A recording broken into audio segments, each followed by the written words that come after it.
तुम्हीही जर एस-टीचा प्रवास सवलतीच्या दरात करत असाल, तर हा व्हिडिओ तुमच्यासाठी आहे. कारण तुमच्या या सवलती आता बंद होऊ शकतात. कारण महाराष्ट्र शासनाने एस-टीच्या सवलतीच्या दरात प्रवास करणाऱ्या प्रवाशांसाठी एन-सी-एम-सी कार्ड हे अनिवार्य केलेले आहे. याबाबतचं एक परिपत्रकसुद्धा जाहीर करण्यात आलेलं आहे आणि त्यामध्ये सवलतीच्या दरात प्रवास करणाऱ्या सर्व प्रवाशांना एन-सी-एम-सी कार्ड हे अनिवार्य आहे, याची माहिती दिली आहे. आता एन-सी-एम-सी कार्ड म्हणजे नॅशनल कॉमन मोबिलिटी कार्ड. हे कार्ड आल्यामुळे आता एस-टीचा प्रवास हा आपला डिजिटल होणार आहे. म्हणजे आपल्याला स्वतःकडे पैसे बाळगण्याची सुद्धा गरज नसणार आहे. याचे काय फायदे सुद्धा आहेत. तर ह्याच्यामुळे कॅशलेस व्यवहार होणार आहे, सुट्ट्या पैशांचं टेन्शन मिटणार आहे. कार्ड असेल तर सवलत आपोआप लागू होऊन आपल्याला कमी पैशाचं तिकीट मिळेल आणि तिकिटासाठी तासनतास रांगेत उभारण्याची गरज नाही.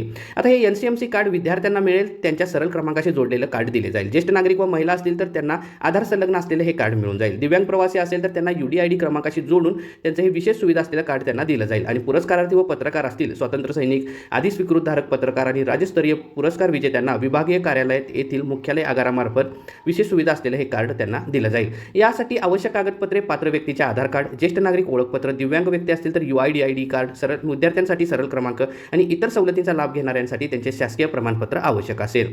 आता एन-सी-एम-सी कार्ड काढण्यासाठी आपल्याला ₹199 खर्च येईल. जर तुमच्याकडे जुने स्मार्ट कार्ड असेल तर ते जमा केल्यास तुम्हाला ₹149 मध्ये हे कार्ड मिळेल. ₹50च्या पट्टीमध्ये आपण याचा रिचार्ज करू शकतो आणि रिचार्ज करण्यासाठी ॲप, वेबसाईट तसेच ATM मशीन आणि एजंट जे नेमलेले आहेत यांच्यामार्फत आपण याला रिचार्ज करू शकतो. सर्वात महत्त्वाचं म्हणजे एन-सी-एम-सी कार्डची नोंदणी जी आहे ती बसस्थानकांवरच होणार आहे.